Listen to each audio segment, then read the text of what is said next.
16,107 रानियों ने भगवान के पुत्र को श्राप दे दिया, तुमको कुष्ठ हो जाए। नारद जी पहुंच गए, बोलिए श्री वृंदावन बिहारी लाल की। नारद जी महाराज देखे, जा करके माताओं को प्रणाम किया कि माताओं आपने क्या किया क्या किया क्या किया? अरे अपने पुत्र को आप लोगों ने श्राप दे दिया। अरे ये तो माता रुक्मिणी का पुत्र है जो आज 16 साल पहले चोरी हो गया था वो बच्चा।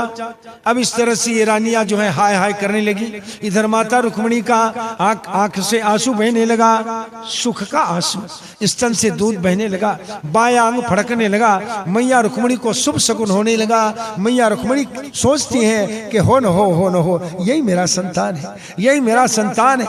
दूध का प्रवाह, आंखों से अश्रु का प्रवाह, शरीर का रोमांच होना, बाम अंग फड़कना मैया रुक्मिणी का।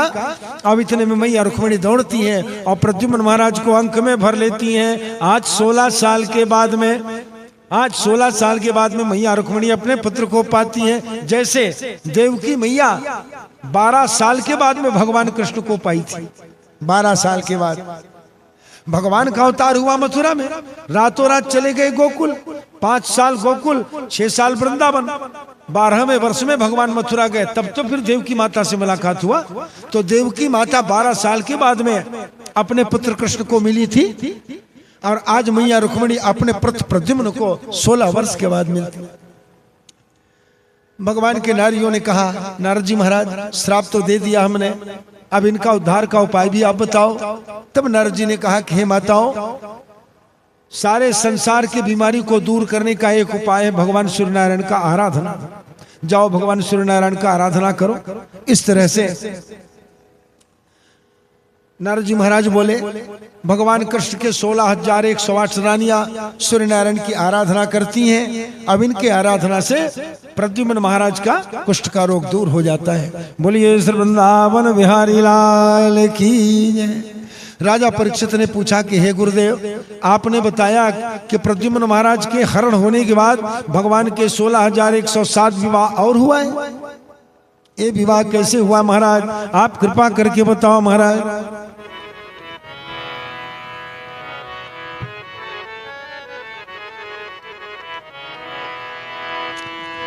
गोविंद जय जय गोपाल जय जय।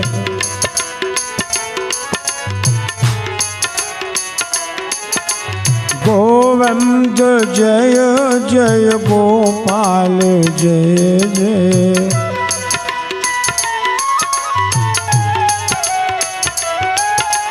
राधा रमण हरि गोविंद जय जय।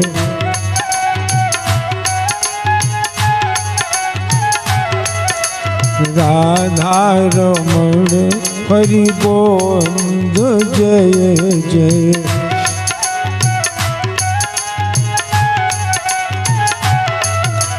ब्रह्मा की जय जय, विष्णु की जय जय।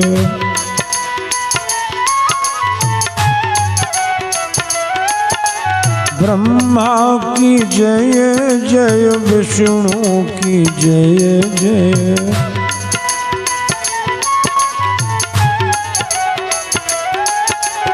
उमापति शिव शंकर की जय जय।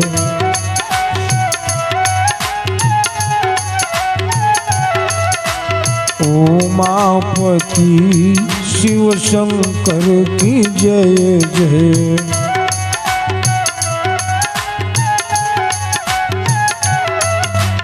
गोविंद जय जय गोपाल जय जय।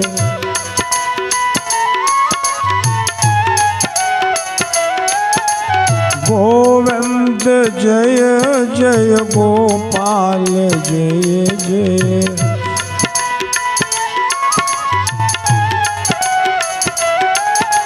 राधा रमण हरि गोविंद जय जय।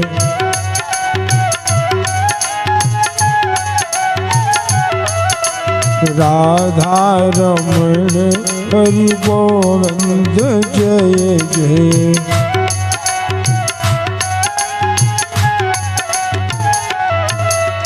गोविंद जय जय गोपाल जय जय।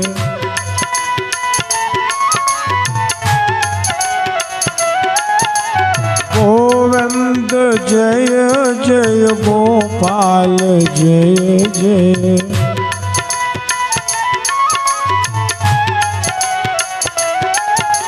राधा रमण हरि गोविंद जय जय।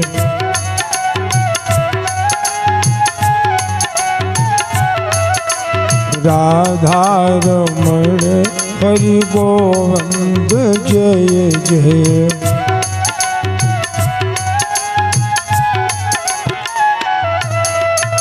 बोलिए श्री वृंदावन बिहारी लाल।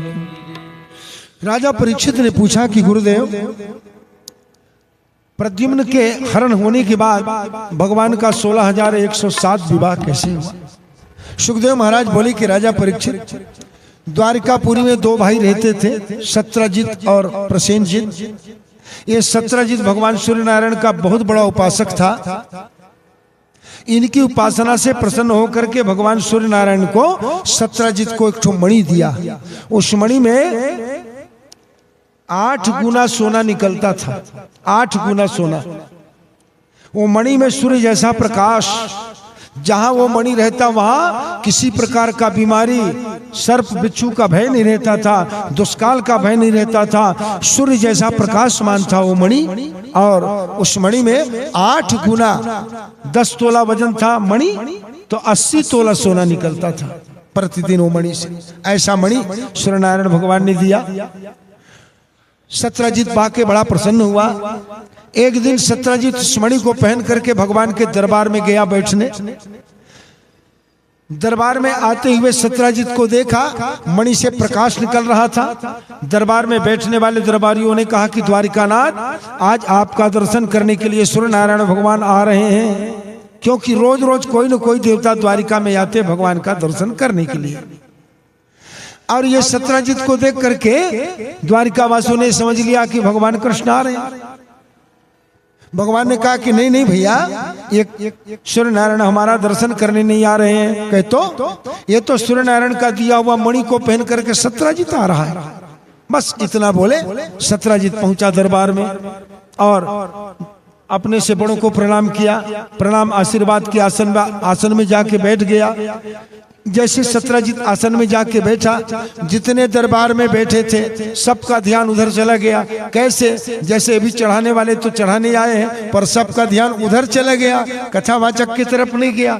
ऐसे ही ध्यान रखो। ये उदाहरण दे रहा हूं मैं आपको। अरे अभी चढ़ाने वाले तो चढ़ाने आ रहे हैं, पर सबका ध्यान इधर आ गया ना, है। इसी तरह से वो मणि के प्रकाश जो था, सत्रजित बैठा था तो जितने दरबारी थे सब उसी की तरफ देखने लगे, जैसे आप लोग देख रहे हैं। भगवान कृष्ण ने देखा कि ये तो दरबार के काम में व्यवधान पैदा होता है। श्रवण बोलेगा कि तत्काल उत्तर देता है, महाराज घटा के ऐसा करके बोलेगा श्रवण, है ना। भगवान कृष्ण ने देखा राजा उग्रसेन बैठे, उसके तरफ किसी का ध्यान नहीं है, सबका ध्यान वो सत्रजित की तरफ है। सबका ध्यान बदलने के लिए भगवान द्वारिकानाथ ने कहा, देखो सत्रजित, ये जो तुम मणि पहने हो भैया, ये मणि जो है राजा महाराजा को पहनना चाहिए। साधारण प्राणी इसका पूजा कर सकता है, इसको पहन नहीं सकता। अगर तुम चाहो भाई तो ये मणि हमारे राजा को दे दो, ये मणि हमारे राजा को दे दो। भगवान ने ऐसा क्यों कहा? इसलिए कहा, भगवान ने इसलिए ऐसा कहा कि ताकि ये मणि अगर कहीं राजा के गले में आ जाएगा तो राजा के गले में आ जाएगा तो सबका ध्यान राजा की तरफ होगा। ऐसे कह करके भगवान ने कहा। सत्रजित ने हाँ भी नहीं कहा और नहीं भी नहीं कहा, चुपचाप बैठा रहा। थोड़ी देर के बाद उठ करके चला गया। उसके जाने के बाद दरबार बर्खास्त हो गया। सत्रजित मणि को निकाल करके पूजा के स्थान पर रख दिया, पूजा करने लगा। एक दिन छोटा भाई प्रसेनजित मणि को पहन करके और वो शिकार खेलने गया। जंगल में जब पहुंचा तो सिंह ने मणि के प्रकाश को देख करके प्रसेनजित के ऊपर में धावा मार दिया। प्रसेनजित को मार डाला, उसके घोड़े को मार डाला। और प्रसेनजीत के मरने के बाद वो सिंह मणि को लेकर के जा रहा था। उसी जंगल में सतयुग का जामवंत रहता था। जामवंत ने सिंह के मुंह में मणि को देखा और झपट्टा मार दिया। भयानक संग्राम जामवंत का और सिंह का।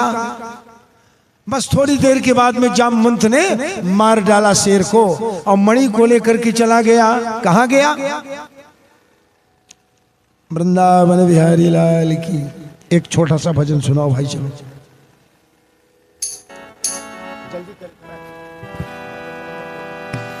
बोल भक्त वत्सल भगवान की जय। दुखों की जो ठोकर खाई न होती, दुखों की जो ठोकर खाई न होती, दुखों की जो ठोकर खाई न होती, दुखों की जो ठोकर खाई न होती, दुखों की जो ठोकर खाई न होती, तो प्रभु की मधुर याद आई न होती, तो प्रभु की मधुर याद आई न होती।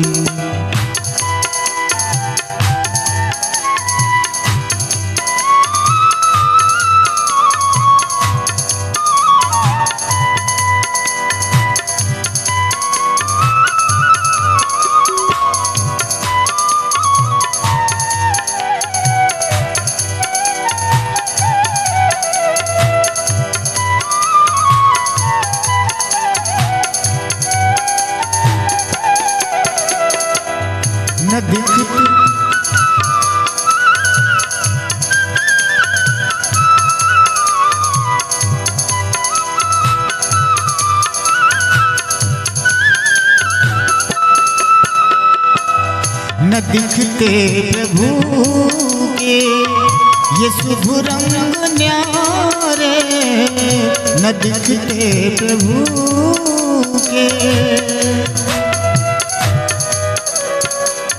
न दिखते प्रभु के ये शुभ रंग न्यारे, लगता ये मन को प्राणों से प्यारे, जो लगती जगत की, जो लगती जगत की, जो लगती जगत की पिटाई न होती, तो प्रभु की मधुर याद आई न होती, तो प्रभु की मधुर याद आई न होती, दुखों की जो ठोकर खाई न होती, दुखों की जो ठोकर खाई न होती, तो प्रभु की मधुर याद आई न होती, तो प्रभु की मधुर याद आई न होती। बोलिए श्री वृंदावन बिहारी लाल की जय। जय श्री राधे। परम आदरणीय श्रोता समाज, भगवत कथा रसिक बंधु, जामवंत ने सिंह को मार डाला।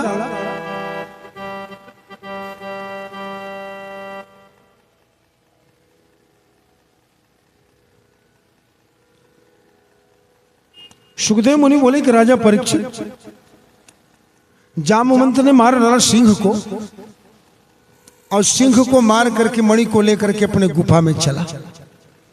जामवंत की एक पुत्री थी जिसका नाम था जाम्बवती। जामवंत की पुत्री का नाम था जाम्बवती।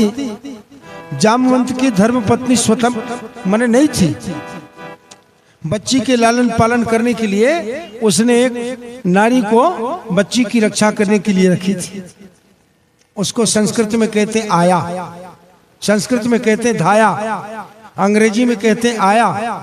और छत्तीसगढ़ी में कहते हैं कि लइका पवैया दाई। लइका पाने वाले लोग पहले दाई नहीं रखते थे ना, वो ऐसे ही। जामवंत महाराज वो मणि को अपने पुत्री को दे दिया खेलने के लिए। सुखदेव महाराज बोलते हैं कि हे राजा परीक्षित, द्वारिकापुरी में प्रसेनजीत को गई 1 दिन बीता, 2 दिन बीता, 3 दिन बीता।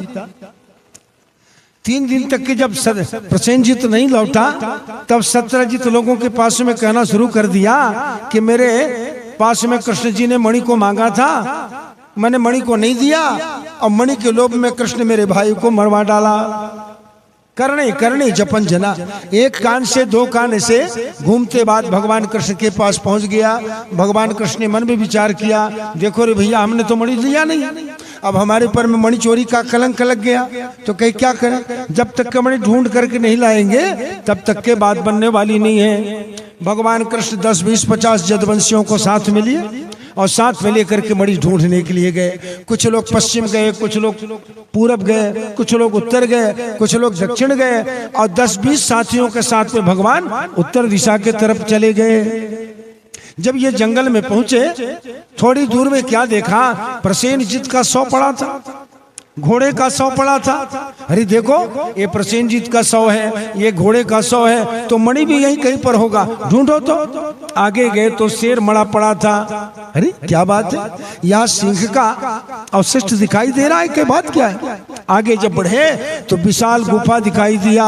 गुफा को देख करके जदवंशी लोग सोचे कि भैया ये तो इतना अंधकार गुफा है, इतना अंधकार गुफा है।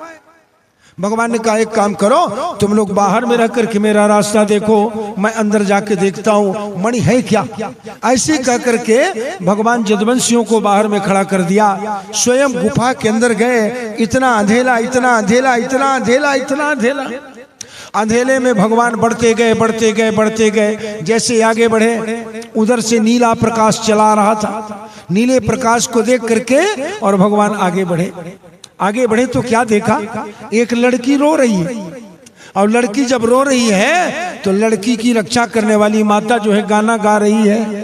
पहले बच्चा जब रोता था तो माता लोग लोरी गा के सुनाते थे। अब तो लोरी गया, अब बच्चा का रोना भी गया। पहले जब बच्चा रोता था तो माँ जो है लोरी गा गा करके, थपकी मार मार करके उसको सुलाती थी। इसी तरह से ये बच्ची रो रही थी और जामवंत वो बच्ची की रक्षा करने वाली नारी बच्ची को लोरी गा के सुना रही थी। क्या लोरी गा रही थी? सिंह प्रसेन अवधीत सिंहो जाम्बवतो हता सुकुमारक मारोदी तौ येखा श्यमंत का। इसका अर्थ क्या है? सिंह प्रसेन अवधीत सिंहो जाम्बवतो हता। शेर ने प्रसेनजीत को मार डाला और सिंहो जाम्बवतो हता, और उस शेर को जामवंत ने मार डाला। ये लड़की, वो नारी जो गाना गा रही, उसका अर्थ है सिंह प्रसेन मवधीत सिंहो जाम्बवतो हता सुकुमारक मारोदी तो येखा श्यमंत का। वो नारी कह रही थी, अरे लड़की, शेर ने प्रसेनजीत को मार डाला और प्रसेनजीत को शेर ने मार डाला और शेर को जामवंत ने मार डाला। और ये तेरे लिए मणि है, तू खेलना इसको, मणि को खेल, काहे को रोती? ऐसा वो जामवंती को पालन करने वाली नारी कह रही थी। भगवान अंदर पहुंचे, देखा हाथ में, लड़की के हाथ में मणि। भगवान ने विचार किया, लगता तो है वही मणि है, पर छू करके तो देखे। जैसे भगवान वो मणि को हाथ लगाया, वो नारी ने देखा भगवान को सांवला सलोना रूप। भगवान को देख करके डर गई है? डर करके जोर से चिल्ला पड़ी।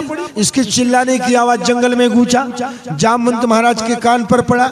जामवंत ने सोचा, ये तो मेरे बच्चे की रक्षा करने वाले नारी की आवाज है, कहीं मेरे बच्चे के ऊपर में कोई संकट तो नहीं आ गया। वहीं से दौड़ा जामवंत, बड़ा गति से जामवंत दौड़ा और दौड़ करके गुफा के पास पहुंचा। जदवंशी बालक लोग जो वहां पर खड़े थे, सबके देखते देखते जामवंत गुफा में घुस गया।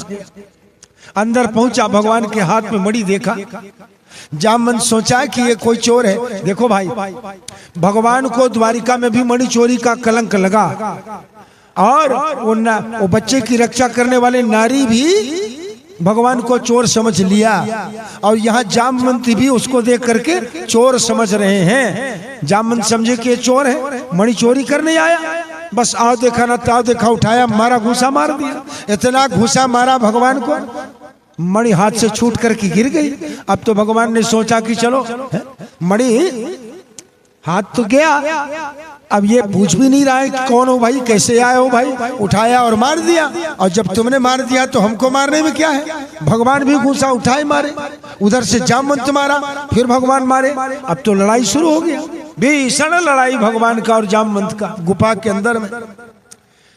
18 दिन तक के जदुवंशी बच्चे लोग गुफा के बाहर में खड़े भगवान का रास्ता देख रहे थे कि आज निकलेंगे कल निकलेंगे। 18 दिन तक के कंदमूल फल खा करके जदुवंशी बच्चे लोग भगवान का निकलने का रास्ता देखते रहे। और जब भगवान नहीं निकले तो बच्चे लोग लौट करके द्वारिका में जा करके भगवान को बताया। भगवान के पिता बसदेव महाराज को बताया कि महात्मा बसदेव जी महाराज, आज 18 दिन हो गया आपका पुत्र गुफा के अंदर में गया है। ठीक उसके पीछे में एक रीछ भी गया। 18 दिन तक के हमने प्रतीक्षा किया, न वो रीछ निकला है, भालू निकला है, न ये आपका पुत्र निकला है महाराज। महात्मा बसदेव बड़े दुखी हो गए। महात्मा बड़देव बड़े दुखी हो गए। हाय मेरा एकमात्र पुत्र कृष्ण कौन सी दशा में होगा, कहाँ पर होगा, क्या करूं। बड़े दुखी मन से महात्मा बसदेव बैठे थे। दुखी मन से बैठे हुए बसदेव महाराज के पास में नारद जी महाराज आ गए। नारद जी ने देखा, अरे बसदेव तेरा मुखड़ा उतरा हुआ है, क्या बात। बसदेव ने बताया, क्या बताऊं महाराज, मेरे पुत्र को मणिचोरी का कलंक लगा है और मेरा पुत्र मणिचोरी कलंक धोने के लिए मणि ढूंढने गया। आज 18 दिन हो गया नहीं लौटा महाराज। गुफा में मेरा पुत्र गया है और गुफा के अंदर में रीछ भी गया। ऐसा कोई उपाय हो तो बता दो जिससे मेरा पुत्र मुझको वापस मिल जाए। नारद ने कहा कि देखो रे भैया, एक उपाय है और उस उपाय का नाम है दुर्गा जी का अनुष्ठान। अगर नव दुर्गा का अनुष्ठान करो और कृपा जब दुर्गा जी की हो जाएगी तो तुम्हारा पुत्र तुमको वापस मिल जाएगा। बसदेव ने कहा, महाराज तो मेरे लिए आप अनुष्ठान कर दो। नारद ने कहा कि देखो भैया, आज का तो दिन निकल गया, कल से तेरे द्वारिका में अनुष्ठान करेंगे। ऐसे कह करके भगवान के जाने के 19वें दिन से नारद जी महाराज देवकी और बसदेव को जजमान बना करके और अनुष्ठान शुरू कर दिया। इधर गुफा के अंदर में भगवान कृष्ण का और जामवंत का संग्राम चल रहा था, भीषण संग्राम।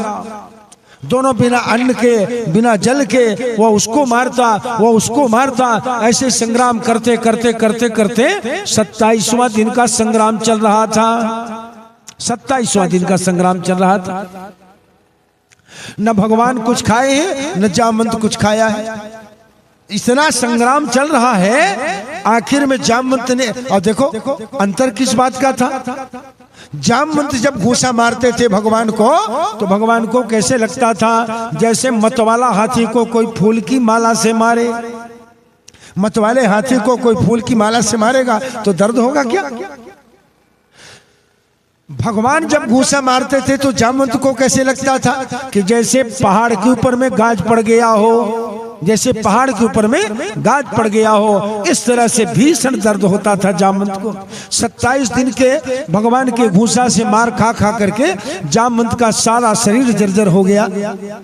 जामवंत ने भगवान के हाथ को छोड़ दिया, भगवान भी जामवंत को छोड़ दिए। 2 कदम भगवान पीछे हटे, जामवंत भी पीछे हटा।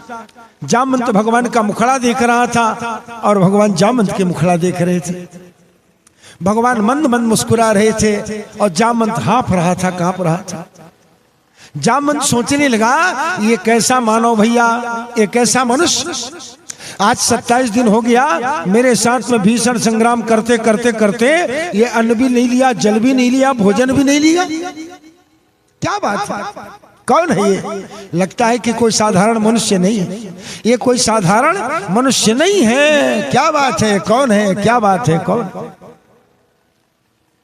ध्यान लगाया जामवंत, मालूम पड़ा अरे ये तो मेरे त्रेता के राम जैसे हैं। जैसे त्रेता में मेरे राम, ऐसे पीली धोती, ऐसे सांवला शरीर, ऐसे घुंघराले बाल, ऐसे ही हाथ, ऐसे ही पैर। पर मेरे राम जी तो सोते सोते भी धनुष को नहीं छोड़ते थे। मेरे राम जी सोते सोते भी धनुष को नहीं छोड़ते थे। और इसके पास में धनुष नहीं है, बाण है। धनुष बाण है नहीं, बांस की बंसी। कौन है? कौन है? वही कमल सा करतली, वही मधुर मुस्कान, पर है बंसी बांस की नहीं धनुष रुबान।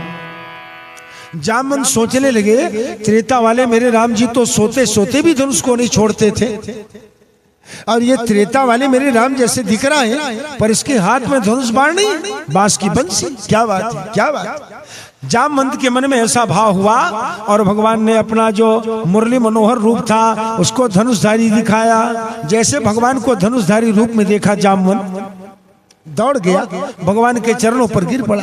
गिर करके जामवंत रोने लगा, हे भगवान, तुम हो त्रेता के राम, आज द्वापर में श्याम बन करके आए, तुम हो मेरे स्वामी, मैं हूँ तुम्हारा सखा, और तुमने मेरे को मारा, अच्छा किया, पर मैंने भी तुमको मारा महाराज, मैंने भी तुमको मारा है? आप तो जानबूझ करके मेरे साथ में लड़ाई किए, मैं तो अनजान में आपके साथ में लड़ाई किया, पर जानबूझ करके आपने क्यों लड़ाई किया? भगवान ने कहा, जामवंत, हम तेरे साथ मिले उसका दो कारण है। दो कारण कौन सा? तो कहे, पहला कारण हमको मणि चोरी का कलंक लगा है। मणि चोरी का कलंक है? अरे महाराज बड़ा गजब करते हो। अरे मनुष्य लोगों के ऊपर में कलंक लग जाए चोरी का तो ठीक है, पर तुम तो परमात्मा हो, परमात्मा के ऊपर में मणि चोरी का कलंक।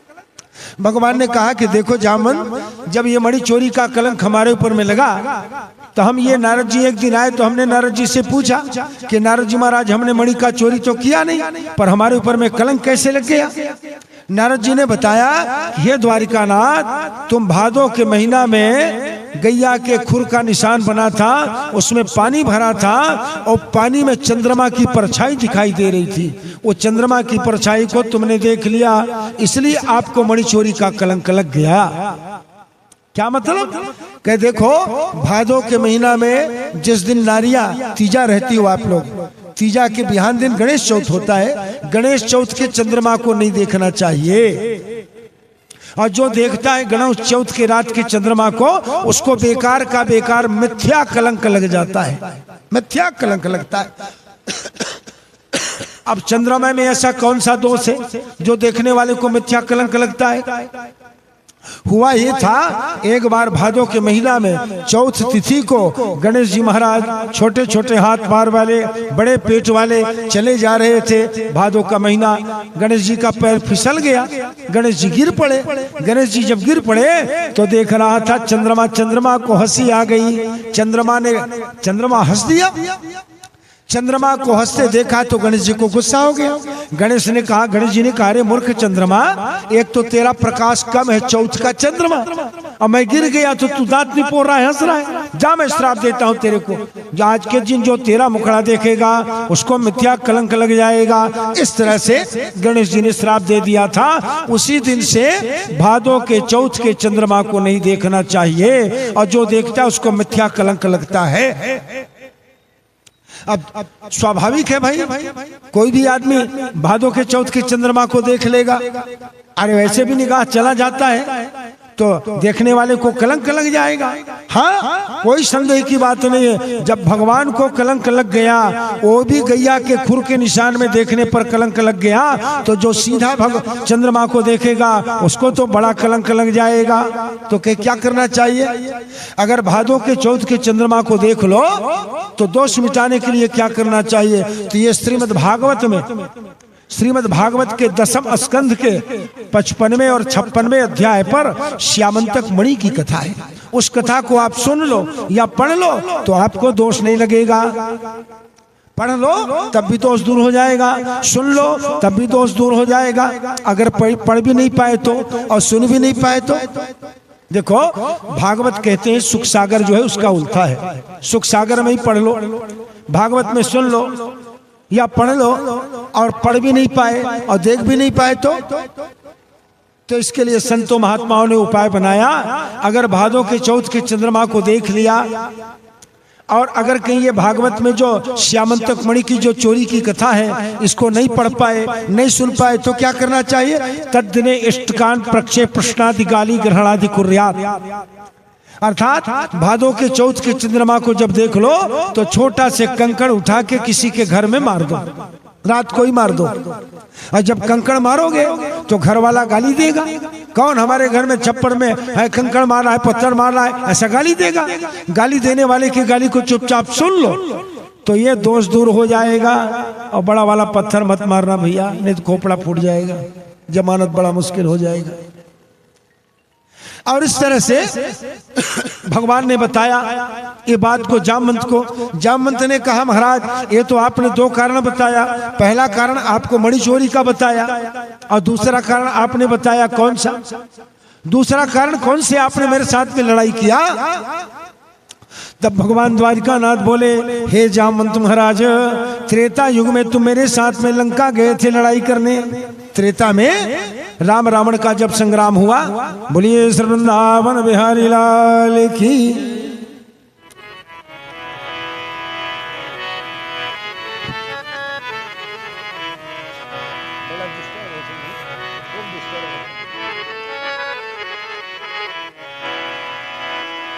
जय सिया राम, जय जय सिया राम।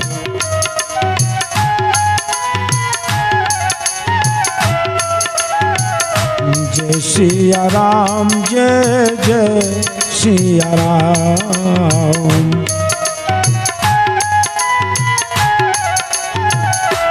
हाँ जय सिया राम, जय जय सिया राम।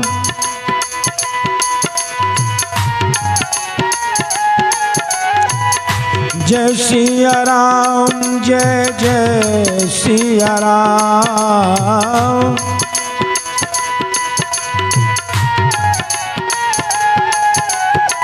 जय सिया राम, जय जय सिया राम।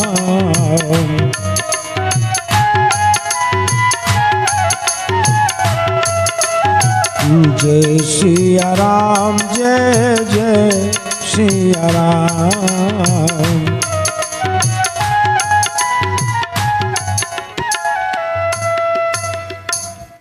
जामवंत के पास में भगवान बताए कि भाई देखो मणि चोरी का कलंक लगा तो मणि के लिए आए। अब इतने में जामवंत ने पूछा महाराज दूसरा कारण कौन सा है जो आप मेरे साथ में लड़े हो? भगवान ने कहा सुनो जामवंत, त्रेता युग में हम राम थे, हमारे साथ में तुम लंका गए थे, रावण के संग्राम करना था। तब 27 दिन तक के राम रावण का संग्राम हुआ। 27 दिन के बाद रावण की मरने के बाद जामवंत भगवान राम से पूछे कि प्रभु इससे भी बड़ा कोई लड़ाई होने वाला है? राम जी ने कहा इससे बड़ा कोई लड़ाई नहीं होगा। क्यों पूछ रहे हो जामवंत? जामवंत ने कहा महाराज मेरी भुजा की खुजली नहीं मिट पाई, इतना बड़ा लड़ाई हो गया, इतना बड़ा लड़ाई हो गया पर मेरे भुजा की खुजली नहीं मिट पाई। भगवान ने कहा भैया अब तो तेरे भुजा की खुजली मिटाने के लिए मैं ही तेरे साथ लड़ूंगा। बोले कब? भगवान ने कहा ये तो त्रेता है, आएगा द्वापर, द्वापर में जब मेरा श्यामा अवतार होगा तब मैं तेरे साथ में संग्राम करूंगा। इस तरह से भगवान ने कहा था। आज उसी बात को जामवंत को बोले कि जामवंत रावण के साथ में 27 दिन तक के मैं लड़ा था, आज इसीलिए तेरे साथ में 27 दिन तक के लड़ा हूं। अब बोल भाई तेरे भुजा की खुजली मुट गई हो तो बात ठीक, नहीं तो 2-4 घुसा और मार देता हूं। जामवंत भगवान के चरणों पर गिर पड़ा। जामवंत ने कहा कि हो गया द्वारिकानाथ, मैं आपके शरण में हूं। तो भगवान ने कहा भैया ये मणि हमको आप दे दो, मणि हमको दे दो। जामवंत ने कहा महाराज कैसे दे दूं? अरे ये मेरी एक लड़की है, इसके विवाह के लिए मैंने दहेज में मणि को रखा है, आपको मैं कैसे दे दूं? तो भैया ये मणि को हमको लेना है, दिखाना है द्वारिका में। जामवंत ने कहा महाराज अगर ये मणि की आपको जरूरत है तो मेरी बेटी से विवाह करो, मेरी पुत्री से जामवती से विवाह करो तो मैं ये मणि आपको दे दूंगा। और इस तरह से भगवान ने जामवती के साथ में संबंध हुआ। जामवंत ने भगवान को जामवती को दे दिया और ये श्यामंतक मणि को दहेज में दे दिया। कल हमने आपको कथा में बताया था कि अपनी इच्छा से भगवान ने किसी कन्या से विवाह नहीं किया है और आज उस बात को सिद्ध करेंगे आपको। प्रत्येक कन्याओं की इच्छा के अनुसार भगवान ने उन कन्याओं से विवाह किया। सुखदेव महाराज कहते हैं कि राजा परीक्षित जामवंत के जाने के बाद भगवान मणि और जामवती को लेकर के द्वारिका आए। इधर 27वां दिन चल रहा था, भगवान को गए हुए लौट रहे थे तो, और द्वारिका के 9वां दिन का अनुष्ठान था। इधर देवकी और वसुदेव दोनों बैठे थे, हवन इत्यादि हो करके अनुष्ठान का पूरा करने के बाद में, और जैसे भगवान कृष्ण जामवती को लेकर के पहुंचे, नारद जी महाराज ने कहा, अरे वसुदेव देख देख देख, तेरा पुत्र आ गया, तेरा पुत्र आ गया, ये दुर्गा के अनुष्ठान का प्रभाव है, तेरा पुत्र वापिस आ गया, देख दुर्गा का प्रभाव है। अरे पुत्र ही नहीं आया, साथ में पुत्र वधू लाया, अब ऐसा दाहेज लाया जो आज तक के कोई बिटिया दाहेज लेकर के नहीं आई, ऐसा दाहेज लेकर के आया। देख इतने में भगवान कृष्ण आए, माता पिता को प्रणाम किया, नारद जी को प्रणाम किया, और इसके बाद में भगवान जो है सब जदवंशियों को बुलाए। सब जदवंशियों के बीच में सत्रजित को बुला करके भगवान ने वो मणि को दे दिया। मणि को दे करके बोला कि देखो देखो भाई, आप हमारे ऊपर मणि चोरी का कलंक लगा रहे थे, और ये मणि कहाँ था? तो कहे जामवंत के पास में। ये मणि के नाम से हमको जामवंत से युद्ध करना पड़ा और जामवती से विवाह करना पड़ा। इसका करके भगवान वो मणि को दे दिया सत्रजित के हाथ में। जितने द्वारिकावासी थे सब ये सत्रजित को देख करके थू थू करने लगे। अरे कितना बेईमान है, द्वारिकानाथ के ऊपर में तुमने मणि चोरी का कलंक लगा दिया, और देखिए मणि कहाँ था। सब जितने जदवंशी थे द्वारिकावासी सब ये थू थू थू थू करने लगे सत्रजित को। सत्रजित सोच रहा था, सत्रजित की एक लड़की थी जिसका नाम था सत्यभामा, और सत्रजित चाहता था कि मैं अपनी लड़की का विवाह करूंगा घरजिया दमान के साथ में। देखो भाई, कोई घरजिया दमान होगा तो हम उसको नहीं बोल रहे हैं, ये तो बात की बात है। सत्रजित चाहता था कि जो मेरे घर में आके रहेगा दमान, उसी के साथ में मैं विवाह करूंगा और उसी को ये मणि दूंगा। और ये लड़का भी चयन कर लिया था सतधन्वा को। और जब द्वारिकावासी घृणा करने लगे सत्रजित से, तो सत्रजित ने सोचा ये लोग मेरे से घृणा कर रहे हैं, कहे क्यों? मैंने भगवान के ऊपर में मणि चोरी का कलंक लगा दिया, अब क्या करना चाहिए? तो सत्रजित ने वो अपनी पुत्री सत्यभामा को भगवान को दे दिया और मणि को दहेज में दे दिया। बोलिए श्री वृंदावन बिहारी लाल की। एक ही मणि दो लड़कियों का दहेज में काम आया। एक ही मणि दो लड़कियों के दहेज में काम आया, जामवती के और सत्यभामा के। अब इस तरह से भगवान ने मणि वापस दे दिया सत्रजित को।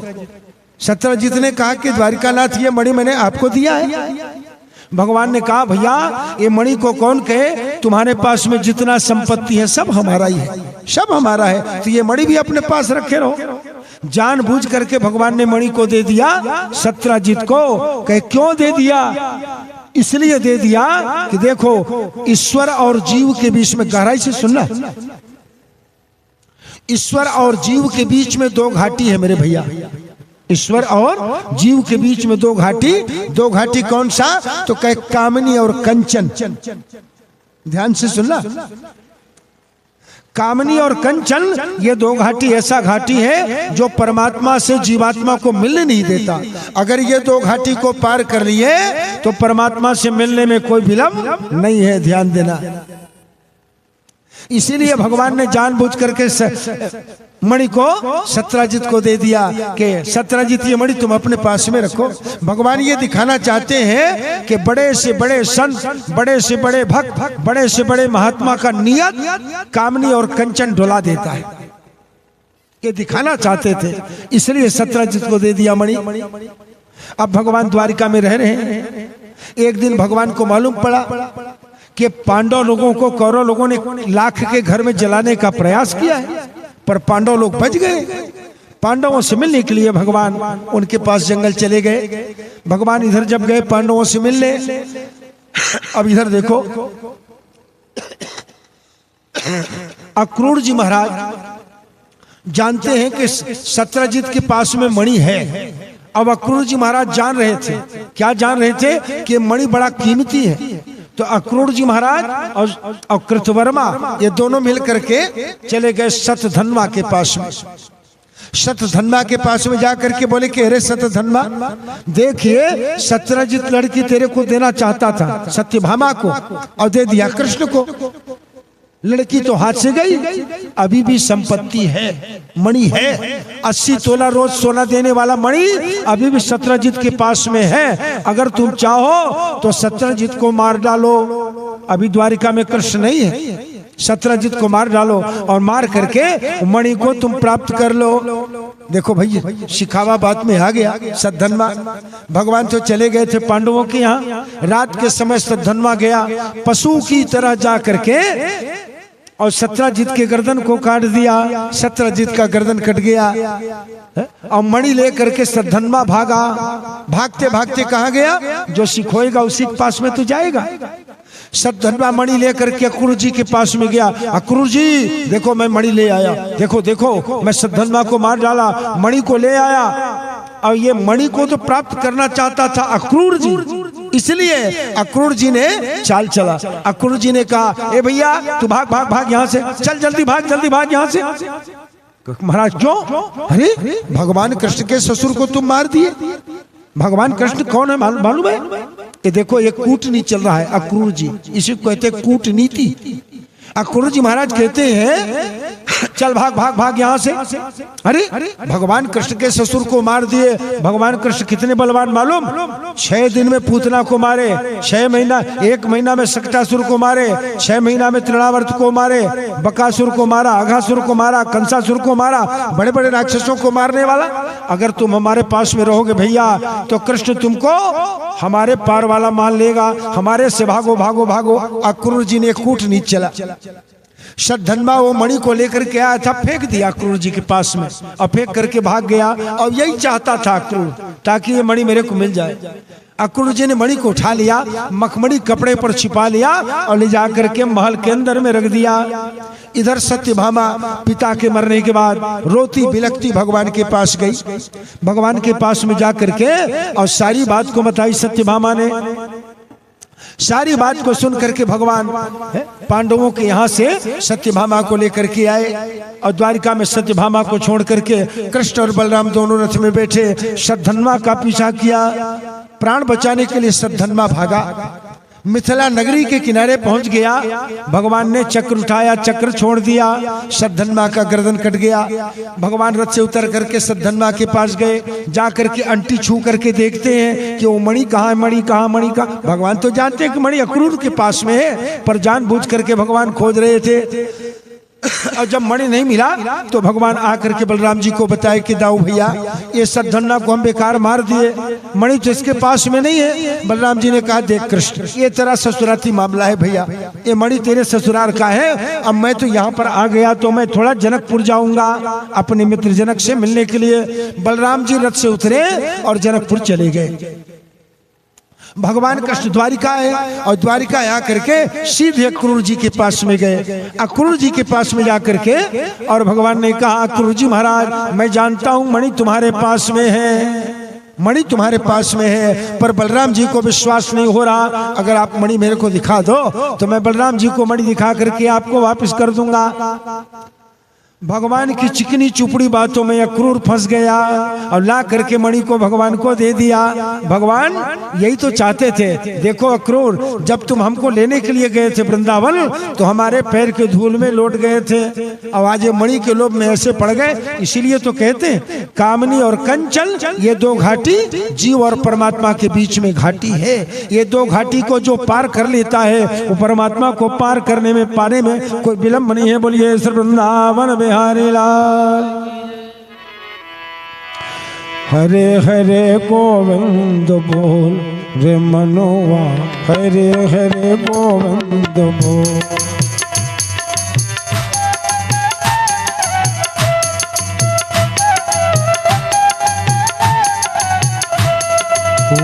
बोल हरे हरे गोविंद बोल रे मनोवा, हरे हरे गोविंद बोल।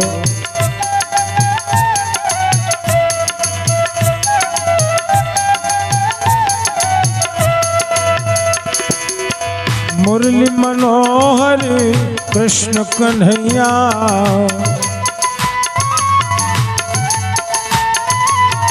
मुरली मनोहर कृष्ण कन्हैया।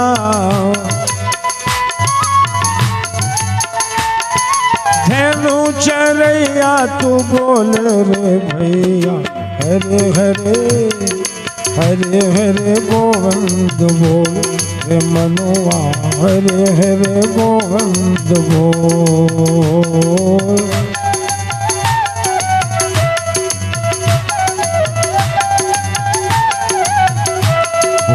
बोल हरे हरे गोविंद बोल रे मनुआ, हरे हरे गोविंद बोल।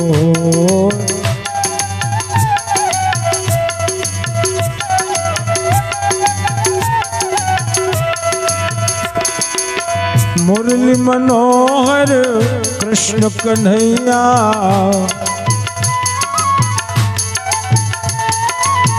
मुरली मनोहर कृष्ण कन्हैया। रास रचैया तू बोल रे भैया, हरे हरे हरे हरे गोविंद बोल रे मनुआ, हरे हरे गोविंद बोल।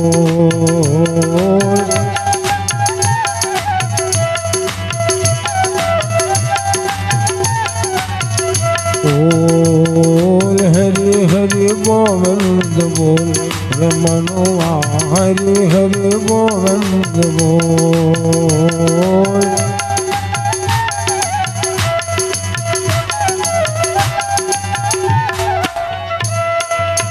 बोलिए श्री वृंदावन बिहारी लाल की। जहां क्रूर जी ने मणि को दिखाया,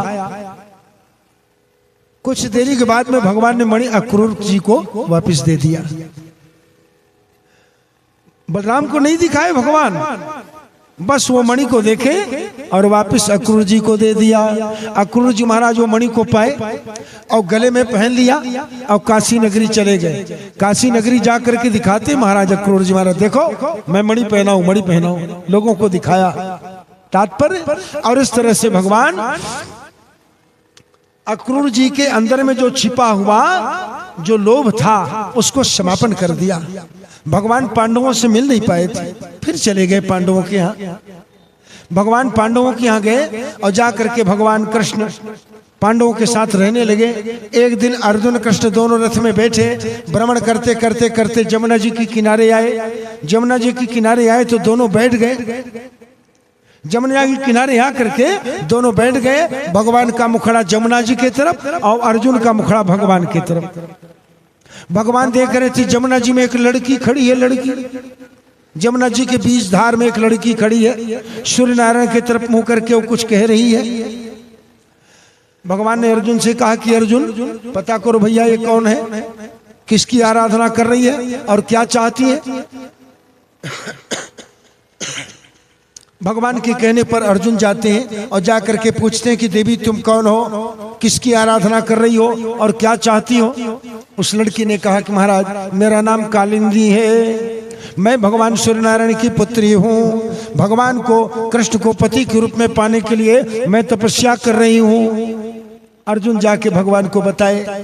फिर कालिंदी नाम करके लड़की को लेकर के भगवान आए और द्वारिका में आकर के भगवान ने विवाह किया। ये भगवान का चौथा विवाह। पहला विवाह रुक्मिणी के साथ, दूसरा विवाह जाम्बवती के साथ, तीसरा विवाह सत्यभामा के साथ में, चौथा विवाह कालिंदी के साथ में, पांचवा विवाह मित्रवृंदा के साथ में हुआ, मित्रवृंदा के साथ में।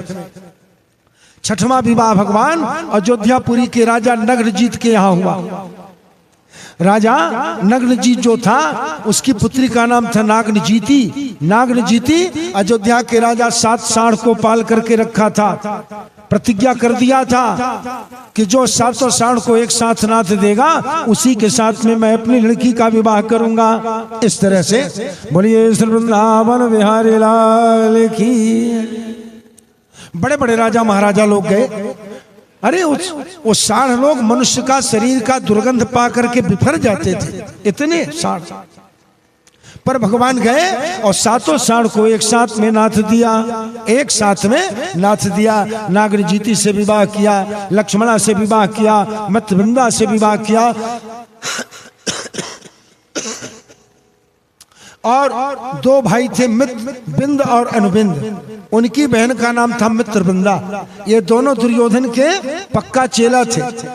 अपनी बहन को दुर्योधन को देना चाहते थे, पर मित्रवृंदा चाहती थी कि मेरा विवाह भगवान कृष्ण के साथ में हो।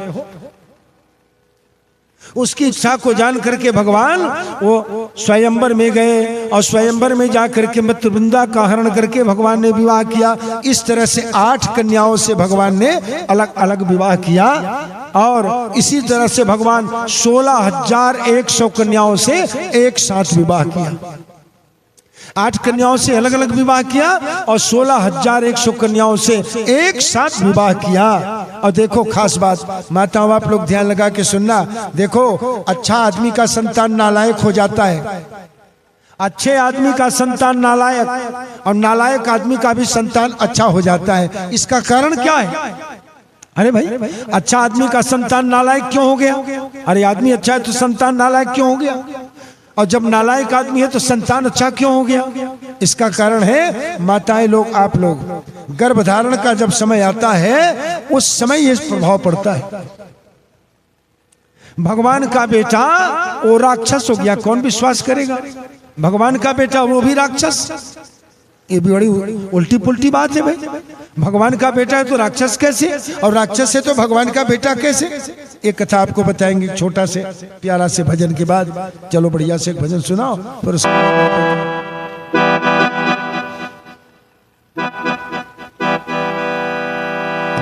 बोल भक्तवत्सल भगवान की जय हो। तेरी माधुरी मूरत ने प्यारे